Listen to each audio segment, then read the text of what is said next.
It is without doubt a crime against the Constitution, warranting, demanding removal from office. Democrats take a deep dive into the charges against the president. A closer look at what they say all of this means. A man charged with human trafficking. Why experts say North Carolina is a target for traffickers. Plus, the dry days are ending when the rain moves back into the forecast and how the weekend is shaping up.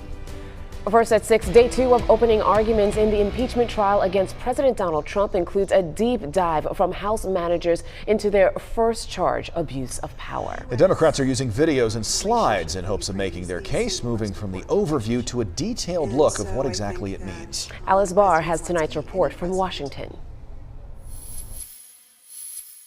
Senators will please be seated. In day 2 of opening arguments, House impeachment managers drilling down on Article 1, the charge that President Trump abused his power by pressuring Ukraine to investigate his political rivals. It wasn't until Biden began beating him in the polls that he called for the investigation. House managers laying out how abuse of power fits the constitutional grounds for impeachment. It is a shocking corruption of the election process, and it is without doubt a crime against the Constitution, warranting, demanding removal from office. The president's legal team has called the impeachment case invalid because it doesn't name an actual crime. Today, Democrats trying to debunk that using these past statements from the president's own attorneys and allies. It certainly doesn't have to be a crime. If you have somebody who completely corrupts the office of president, I think that's what they meant by high crimes. Doesn't even have to be a crime. That was Lindsey Graham during the Clinton impeachment. Today, the senator saying no to new witnesses. I want to end this thing sooner rather than later. And as Republicans complain they're not learning anything new from opening arguments, Democrats slamming them for voting against early motions to bring in new documents and witnesses. If they want new stuff, there's plenty of it. President Trump on Twitter saying no matter what you give to the radical left, it will never be enough, indicating that even if moderate Republicans do vote to allow new witnesses, he might use executive privilege to shut them down. Alice Barr, NBC News, Washington. The president right now is in Florida for a Republican National Committee meeting. This is a closed-door event. It was scheduled to begin at the top of the hour just a few minutes ago.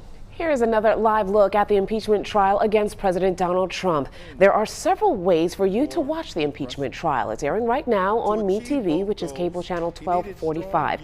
It's also streaming on the WXI 12 News Facebook page, WXI12.com, and the WXI 12 News mobile app. NBC Nightly News is coming up at 6:30 with Lester Holt and the NBC News team. It's going to have full coverage from the U.S. Capitol and the White House. Look for updates from opening arguments and full analysis. In the Piedmont tonight, Randolph County deputies are making their first ever human trafficking arrest. Salvador Escobar is accused of withholding basic needs from a woman for almost 5 years in exchange for forced sexual acts.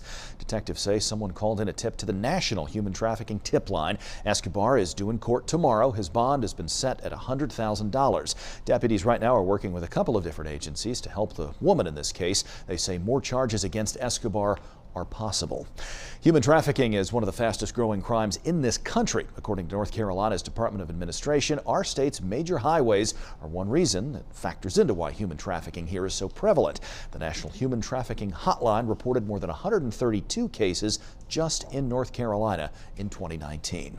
That hotline is manned 24 hours a day, 7 days a week. If you need to report something, here's the number to call: 888-373-7888. Your call can be confidential. The Second Amendment is dominating many conversations, specifically in Virginia. The Virginia Senate approved tighter gun measures just this week. Critics say lawmakers are trying to take away their rights. Leanne Denier spoke to police officers in Virginia about this very debate and the future of enforcement in their department. This year, people all around the country, including right here in our region, are having complicated conversations. And one of those conversations is about guns and the Second Amendment. And those conversations are popping up everywhere, from rural police departments to schools of law. Hey, good morning. How's everybody doing? Good morning. All right. Thanks for coming today. The Danville, Virginia Police Department taking time to review its past successes. But how will the future of the Second Amendment and gun legislation in the Commonwealth impact the department's future? So our views on guns are pretty consistent. We want illegal guns off the street, and we want people that are doing bad things with those guns arrested. This week, Virginia made national news as conversations around gun rights intensify. A sheriff in nearby Grayson County saying he won't enforce changes if they're approved and implemented. These gun control bills are unconstitutional, and if passed as proposed, they will not be enforced in Grayson County. We wondered, does he have that right? We took the question back to North Carolina, to Elon School of Law. I always talk with my students we should start with the Constitution. In one sense, we all should be textualists at heart. Professor Scott Gaylord says the courts have a lot of interpreting ahead, particularly when it comes to questions arising from the gun debate around the country. The method we use in one context should presumably affect what we do in other areas. So the right to bear arms is certainly important and in need of interpretation. So are things like due process and equal protection as well in the 14th Amendment. Back in Danville, I don't think your average person that feels strongly about the Second Amendment and their right to bear arms are the folks that are going to be out robbing and shooting people in our community. the police chief adding the safety of his community will always be his top priority, no matter what comes in 2020. And regardless of how you feel about the gun issue, here at Elon, they recommend picking up a copy of the Constitution and reading it, starting there. In Greensboro, Leanne Danier, WXII 12 News. It's also really important to note that the Virginia Senate passed the so-called red flag gun bill. It now moves to the House. It is one of several gun control measures. The new Democratic majority at the General Assembly is expected to pass this year.